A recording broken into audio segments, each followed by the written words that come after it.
found each other's arms. For your love, all you are.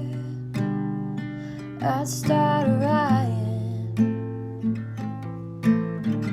I'd start a riot. All right, happy Tuesday. Welcome back to another episode of Morning Coffee with your host, Rick Alexander. Hope your weeks are all off to a good start. Things are going well for you this week. And you're making time for you. Because I think as far as all of the people that I talk to, I'll tell you this. One of the things I absolutely love about the Morning Coffee listenership and everybody that reaches out is that I feels like we're all in this journey together. We're all figuring it out. We're doing the work, trying to learn from our mistakes, double down, come out with a better effort.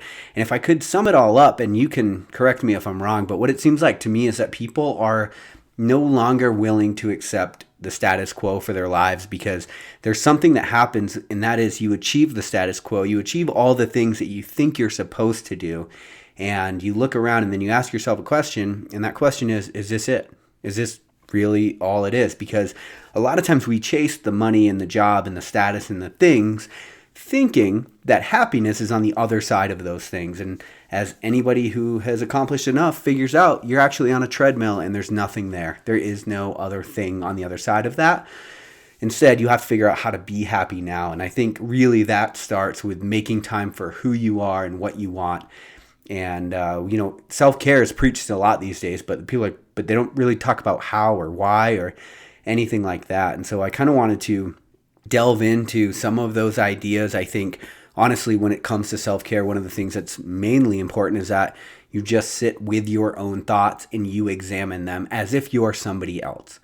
And that's something that can be really difficult to do because you're so wrapped up in your own bullshit sometimes that it's really hard to take a step away from that. I think meditation is really good for that. But when you are analyzing your life and you're thinking about all of the different aspects of who you are and really trying to figure out who you are and what you want, one of the main things is that you really be able to objectively look at yourself and your actions. But that's a bit of a tangent, so I digress. This episode is really about what I was talking about at first, which is when we begin to get all of the things that status quo says we should have, and then we find that they don't really make us as happy as it seemed like they were supposed to, or as everybody made it out to what they were supposed to be. It never really pans out like we think.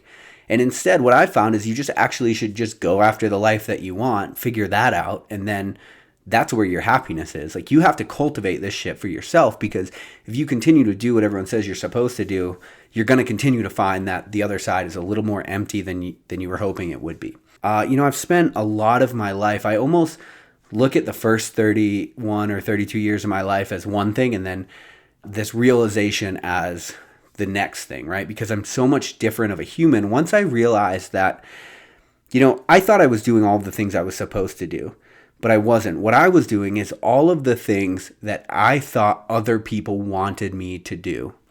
And so my thing for you today, my nugget of wisdom or my question that you should ask yourself is really objectively look at your life, all of your actions, the things that you're doing on a day-to-day basis.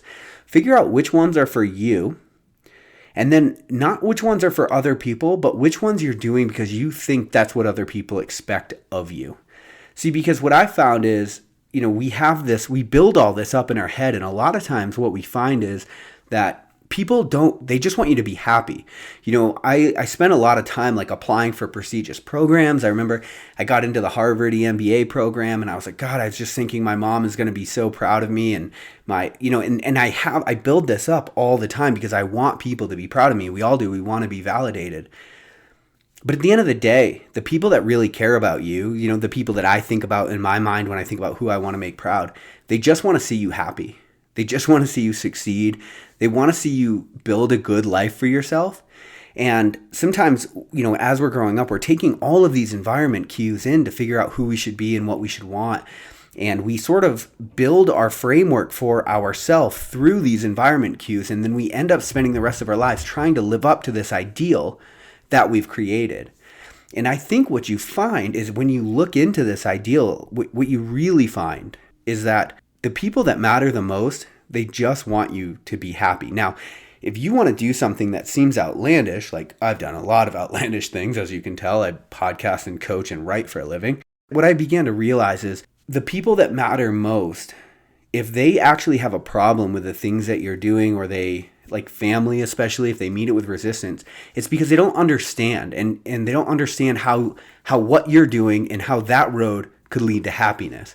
Because what they were taught was the American dream and the stability and the mortgage and the 401k and the kids. And so maybe yours looks a little bit different. Maybe it does, maybe it doesn't. I have no idea your life, but I do know that most of us are doing things that we think other people want of us.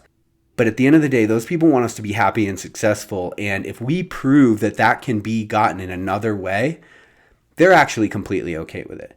But it's that resistance phase. It's that moment when you're like, I'm thinking about going right, and everybody expects you to go left. They're not getting mad because you're actually going right most of the time. They're getting upset because they want what's best for you. And they're afraid that if you go right, you're going to wind up unhappy. And truthfully, one of the things that you need to think about is, if you are looking at doing something that might be a little bit different than the status quo, is that it's not their job to believe in you. Like it's really not. Like family, maybe you could make a case for that, but like if you're doing something that's not been done before, or that's not done frequently, then you just need to understand that they don't understand because they can't see it, right? And that's what makes a visionary so great in this life, is that they have that vision before others do. And so for you, like when we talk about reflective work and we talk about your life, and if you're doing all the things you think you should do and it's still not getting you the fulfillment you need, well, you need to look around. You need to create a vision for your life, and then you need to start executing on that vision. But that vision needs to be in alignment with who you really are and what your values really are, and not what you think other people want from you. The people that matter most in this life, they want you to be happy. That's it. If they want you to be happy in their specific way, it's because they have control issues, they have shadow sides, they have personality things that they haven't yet worked through. That's not a reflection of you, but the people that matter most, they want you to be happy. And if you're not hurting anyone else, then they're going to be okay with it. But it's your job to execute on the vision, to show them that it can be done, that the world doesn't work in just one way for every single person. And you know, the reason I'm saying this is because I spent a huge chunk of my life apologizing for who I was. I kept fitting myself in a box I didn't belong. And every time I would rebel against that box, whether it be in relationships or jobs or whatever, I was always explaining away the best parts of me. I was always saying like, you know, I'm sorry, I can get it together, I will do my best. And that's what it's over and over if you don't fit in that one little box of society. And then what you find is, even if you were to make yourself fit, you would be subjugating the best sides of you. Whatever you think about when you close your eyes and there's nobody else around, and you have this nagging thing for a life that you might want, or a project you might want to do, or a business you might want to do, I can promise you that you have that idea and that vision because you are uniquely positioned to execute on it. You already have the things that you need to get going. Now, you might need to gain other things and gain more potential and level up along the way, but you've got enough to start. You just got to get quiet enough to hear yourself. You need to stop apologizing for who you are. You need to step into who you are fully. And if I could tell you anything, it would be to stop doing things that you think other people want of you. Because the people that matter, they just want you to be happy. I love you guys. I want you to be happy. I'll talk to you later on Morning Coffee. Oh, and this outro music was provided by the Joey Harcum Band. The name of the song is Love and Labor. One of my favorite songs ever, actually, just because of the words really describes what it's like to go after something you're truly passionate about. Save your bets, I'm not through yet. I'll quit when it becomes a chore. All in stride, time after time. I don't know why I come back here for more. I got awards on my table, but it don't mean a thing. There ain't enough merit in this world that's gonna buy my girl a wedding ring. Got records on my wall, but it don't mean shit. They won't pay my bills when they figure out why I'm sick. No, you don't do it for the money, you don't do it for the fame. Well, all you can say is that it's a love and labor game.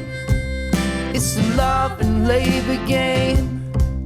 It's a love and labor game, and a man's gotta work. You know a man's gotta work, right?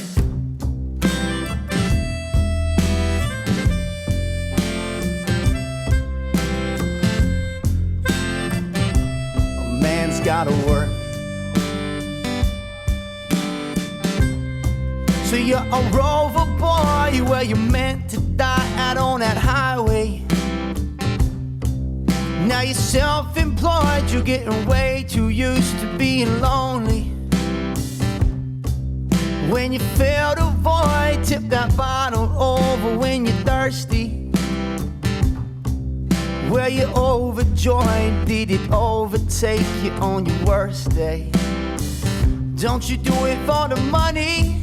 No, don't you do it for the fame?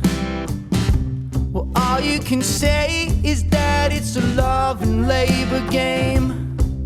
It's a love and labor game. It's a love and labor game, and a man's gotta work. You know a man's gotta work, right?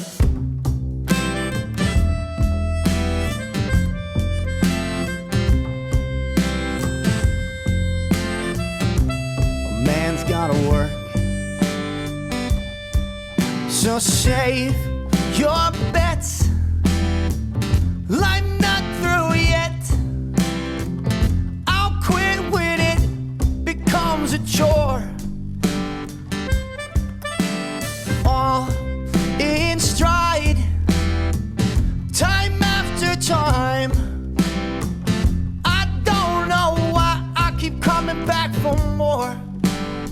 I keep coming back for more. Well, I keep coming back for more. You know a man's gotta work.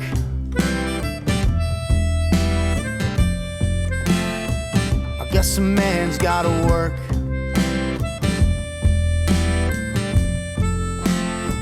You know a man's gotta work.